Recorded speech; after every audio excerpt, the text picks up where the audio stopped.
সোনাবাড়ীঘাটে সাংবাদিক তাজউদ্দিন বড়ভূঁইয়াকে স্মরণ বরাকবঙ্গের। বিশিষ্ট সাংবাদিক তথা বরাকবঙ্গের প্রতিষ্ঠাতা সদস্য তাজউদ্দিন বড়ভূঁইয়াকে স্মরণ করল বরাক উপত্যকা বঙ্গ সাহিত্য ও সংস্কৃতি সম্মেলনের কাছাড় জেলা ও সোনাবাড়ীঘাট আঞ্চলিক সমিতি। রবিবার সোনাবাড়ীঘাটে এক বিবাহ ভবনে অনুষ্ঠিত হয় এই স্মরণ অনুষ্ঠান।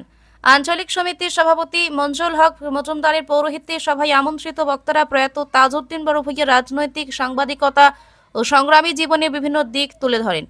প্রথম মৃত্যুবার্ষিকী উপলক্ষে আয়োজিত স্মরণ সভায় মুখ্য বক্তা হিসেবে উপস্থিত ছিলেন বরাকবঙ্গের কেন্দ্রীয় সমিতির সহ-সভাপতি মিলন উদ্দিন লস্কর। তিনি বক্তব্যে ছাত্র আন্দোলন থেকে বরাকবঙ্গের কাজকর্ম, সাংবাদিকতা জীবনের নানা দিক আলোচনা করেন। প্রয়াত বড়ভূঁইয়া এক আপসহীন ব্যক্তি ছিলেন বলে উল্লেখ করেন। প্রতিবাদী কণ্ঠ ছিলেন, অমায়িক ব্যবহারের অধিকারী ছিলেন তিনি। সভায় প্রাক্তন অধ্যক্ষ আইনুল হক মজুমদার বক্তব্যে তাজউদ্দিনের সংগ্রামী জীবনের উল্লেখযোগ্য ঘটনাগুলো তুলে ধরেন। তিনি বলেন, তাজউদ্দিন এক প্রতিবাদের নাম। তিনি বলেন, অভাব অনটন থাকা সত্ত্বেও সুযোগ সুবিধা পেতে কোনোদিন আপোষ করেননি। শত নিষ্ঠার সঙ্গে আজীবন কাজ করেছেন, বিভিন্ন আন্দোলনে নেতৃত্ব দিয়েছেন। এছাড়া বক্তব্য রাখেন বরাকবঙ্গের কেন্দ্রীয় সমিতির কার্যালয় সম্পাদক পরিতোষ দে, সোনাই এমসিডি কলেজের অধ্যক্ষ আব্দুল মাতিন লস্কর, সমাজকর্মী মহিমউদ্দিন লস্কর প্রমুখ। সভার শুরুতে বক্তব্য রাখেন সমাজকর্মী আশু চৌধুরী।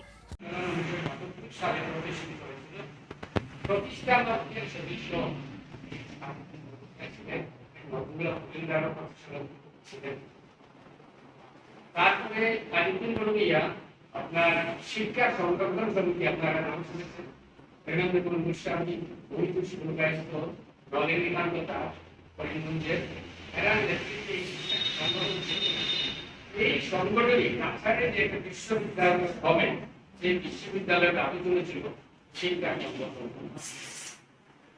1992 সালে শিক্ষা সংরক্ষণ সমিতি থেকে প্রথম এর আগে কেউ কাছাড়ে যে একটা বিশ্ববিদ্যালয় চাই দাবি করেছিল, এবং ওই 92 সালে একটা মেমোরান্ডাম তৈরি করা হয়েছিল তৎকালীন কেন্দ্রীয় সরকারের শিক্ষা মন্ত্রকের কাছে দেওয়ার জন্য, এবং আসামের বিদেশ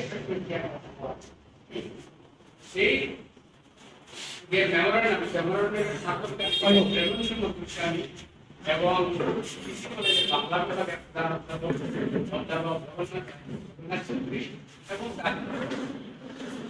সুন্দর সমাজ গড়ে উঠে, একটা সুষ্ঠু সুন্দর সমাজ গড়ে উঠতে গিয়ে যখন যেখানে আমি সোনাই ক্লাবেও শুনেছি এবং এখানেও মিলনদা আজকে বলছেন এবং প্রত্যেকের মুখে শুনেছি যে সোনাবাড়ীঘাট বললেই তাদের দু তিনজনের নাম মনে আসে, ওই তাদের কথা। সোনাই হোক, শিলচরের মানুষ হোক, কয়েকজনের নাম যে মনে হয় এর মধ্যে একেবারে উজ্জ্বল একটা নাম তাজউদ্দিন বড়ভূঁইয়া, এটা অনেক বড় কথা।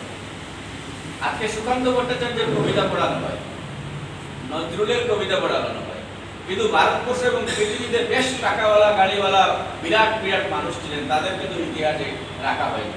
মিলনদা একটা উত্তম প্রস্তাব দিয়েছেন, আমি এই প্রস্তাবের সমর্থন করছি যে পরিবারের পক্ষ থেকে এমন কিছু করা হোক যাতে তার স্মৃতিকে হয়তো আমরা যারা আছি কয়েকদিন পরে হয়তো আমরা ভুলেও যেতে পারি।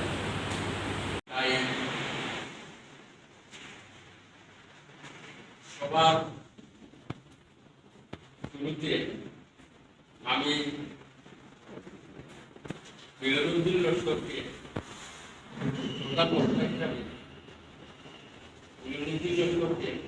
তাজউদ্দিন বড়ভূঁইয়ার জীবন নিয়ে কিছু আলোচনা করার জন্য অনুরোধ করছি।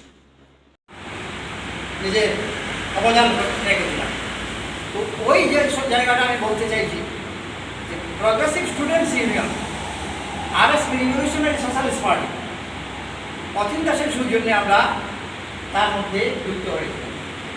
আমার মজুমদার সাহেব বলেছেন মৈলজ্যোতি হাই স্কুল তখন ছিল, সেখানে আপনার মৈলজ্যোতির আমার মাসুদ্দ ভাই জালালউদ্দিন সাহেব মনাপুর বাড়ি, তিনি নরসিংহ হায়ার সেকেন্ডারি স্কুল থেকে এখানে হেডমাস্টার হয়ে আসতেন। তারপরে শিক্ষক ভার্সেস হেডমাস্টারের একটা সংঘাত শুরু হয়েছে। ওই সংঘাতে শৈক্ষিক পরিবেশটা বিনষ্ট হতে গেল।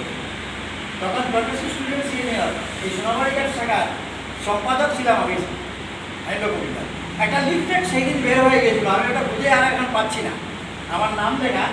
আর ওই স্কুলের বিষয় নিয়ে আমরা একটা সভা আহ্বান করেছিলাম, এবং এই সভাটা মৈলজ্যোতি স্কুলে শিক্ষকদের তরফ থেকে ওসি সাহেব, শামসুল হক সাহেব চৌধুরী, তাদেরকে বলে যে আপনাদের প্রতিনিধি